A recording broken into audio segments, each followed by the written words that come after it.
person who sent in today's confession.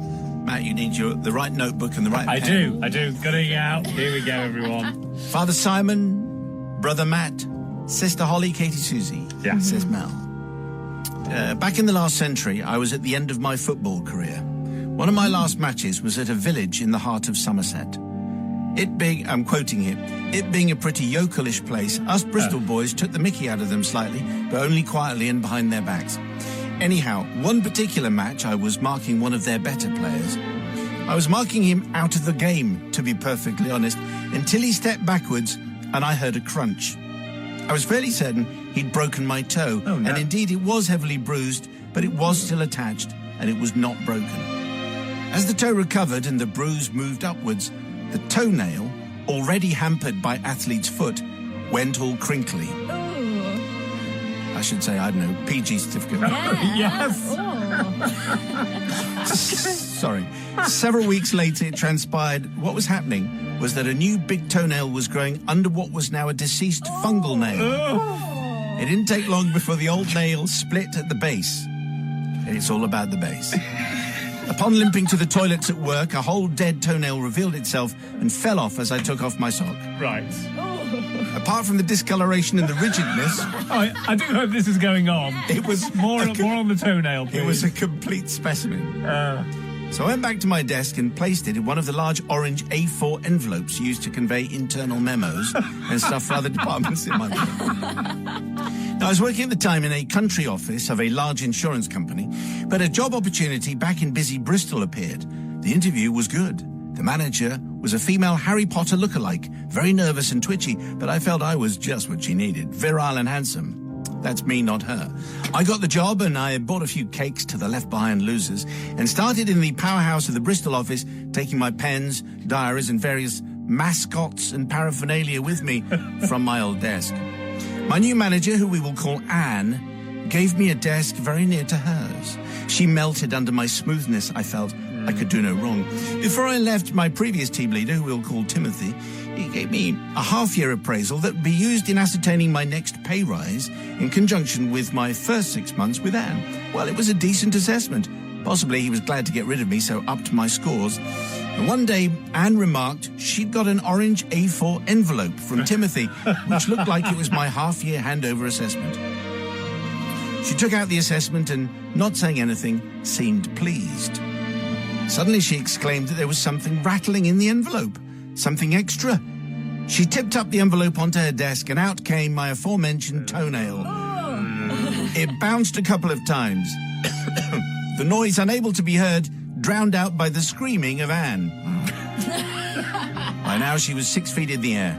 The toenail looked bigger and greener than I had remembered. Maybe it had still been growing in the darkness of the envelope. I doubt that. You don't know?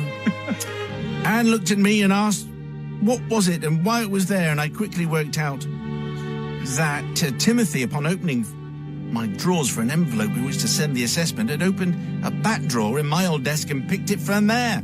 The one, and he'd taken, the one that I had not taken with me. I gave a Gallic shrug to Anne, but muttered, I would have a word with Timothy on the quiet, and I would tell him that was no way for a team leader to behave, and should any more of him drop off, to keep it to himself. Obviously, I never did speak to Timothy. I couldn't think of any way of dealing with the matter. Many months later, he came to the department and had a chat with Anne. I listened intently on their conversation whilst I pretended to be busy on my PC. There was no mention of any toenail. I breathed a sigh of relief. As I left, I gave Anne a smile as if to say, what a plonker he is. She grinned back. My secret was safe. Excuse me.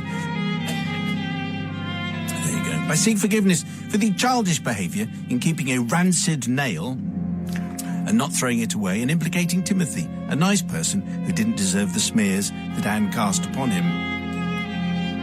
His leaving to another company and subsequent divorce were obviously just coincidental, had no bearing on anything that I might have done. Incidentally, I still have the toenail, as I rescued it when Anne was in the fainting position. I was hoping to attach a picture of it, or the actual item. No need. But I put it somewhere safe again, so I can't be sure where it's going to turn up next. Well, I think there's going to be a lot of people who are very upset with the way this has gone. Particularly you two in the studio, but anyway.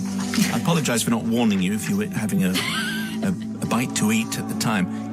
Mel needs some forgiveness. Sister Holly. Yeah, so many questions here. Why did you put your toenail in a folder or in an envelope? Why would you do that? Why wouldn't you just throw it in the bin, like in the toilet? Surely there was a bin in the toilet. You could have thrown it in the bin. Because it was a beauty. Why would you keep it? That's really weird.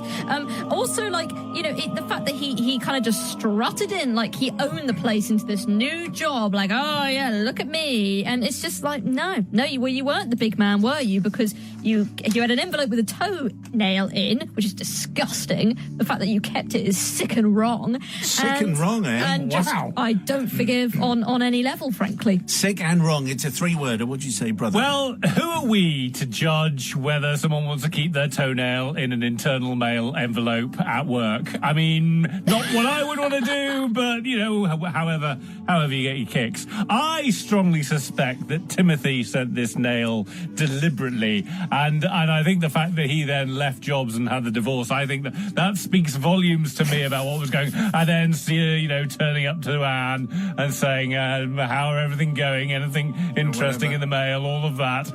So yes, I think Timothy was definitely behind it. So for that reason, I'm going to forgive, because Mel, nothing to forgive apart from this weird perversion of keeping your toenails in your drawers. Any of that.